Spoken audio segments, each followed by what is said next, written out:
Assalamualaikum warahmatullahi wabarakatuh. Salam bahagia selalu buat sahabat petani sawit dimanapun berada. Mudah-mudahan senantiasa masih dalam keadaan sehat selalu dan masih dalam lindungan Yang Maha Kuasa. Amin ya rabbal alamin.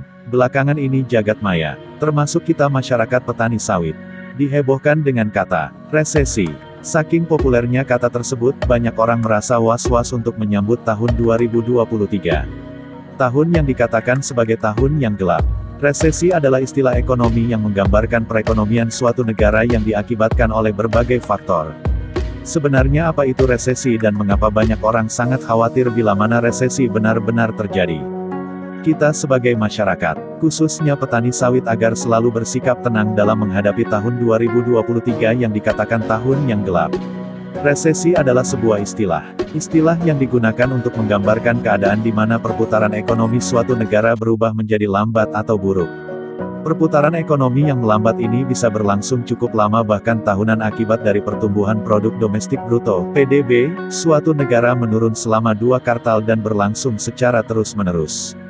PDB sendiri dapat diartikan sebagai aktivitas ekonomi suatu negara selama satu periode mengalami aktivitas ekonomi yang turun secara terus-menerus selama 2 periode, maka negara tersebut dapat dikatakan resesi. Pemicu lain resesi adalah guncangan ekonomi secara mendadak. Hal ini ditandai dengan menurunnya daya beli yang disebabkan kesulitan finansial serta masalah serius lainnya seperti tumpukan hutang. Hutang yang menumpuk akan mempengaruhi membengkaknya bunga yang perlu dibayarkan dan berujung pada ketidakmampuan untuk melunasinya atau gagal bayar. Sejauh ini, Indonesia masih memperlihatkan tren positif dalam menjaga inflasi dan mempertahankan kinerja perdagangan. Meski ada ancaman resesi global, harga CPO tidak akan jatuh terlalu dalam pada tahun 2023. Hal ini disebabkan produksi minyak sawit akan naik pada tahun depan. Selain itu, harga CPO akan dipengaruhi oleh masalah geopolitik, iklim dan energi.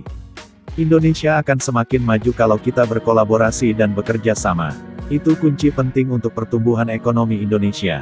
Menurut Mendak Zulkifli Hasan, tantangan berat perekonomian di setiap negara dapat dihadapi dengan kerjasama antara seluruh pihak. Selain itu, kerjasama juga diperlukan dalam mewujudkan visi Indonesia sebagai negara maju pada tahun 2045 nanti. Kita patut bersyukur karena di tengah tantangan global, ekonomi Indonesia tumbuh 5,72%, YoY, pada kuartal I tahun 2022.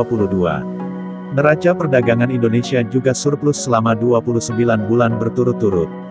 Memprioritaskan penetrasi pasar ekspor non-tradisional melalui promosi misi dagang dan pembentukan kerjasama maupun Comprehensive Economic Partnership Agreement Imbuh Zulhas. Sedangkan di dalam negeri, harga barang kebutuhan pokok saat ini juga terpantau stabil. Seperti minyak goreng curah yang saat ini harganya sudah di bawah harga eceran tertinggi Rp13.800 per liter. Minyak kita sudah tersedia di 34 provinsi, termasuk di Nusa Tenggara Timur, Papua dan Papua Barat. Dengan begitu, masyarakat dapat dengan mudah memenuhi kebutuhannya. Begitu juga di sektor kelapa sawit. Bahkan Zulhas mengklaim, pihaknya selalu memberi perhatian kepada petani sawit dengan menjaga harga tandan buah segar TBS. Di Indonesia ini banyak petani sawit. Kami akan terus mengusahakan agar petani sawit sejahtera. Kami akan terus menjaga harga TBS agar terkendali. Buat teman-teman semua, kita sebagai masyarakat petani sawit bersyukur. Masih ada sawit sebagai handalan komoditas kita dalam menghadapi resesi di tahun 2023 ini. Okelah teman-teman, itulah sedikit informasi yang bisa saya sampaikan. Semoga atas informasi yang saya sampaikan dapat bermanfaat buat teman-teman semua. Wassalam.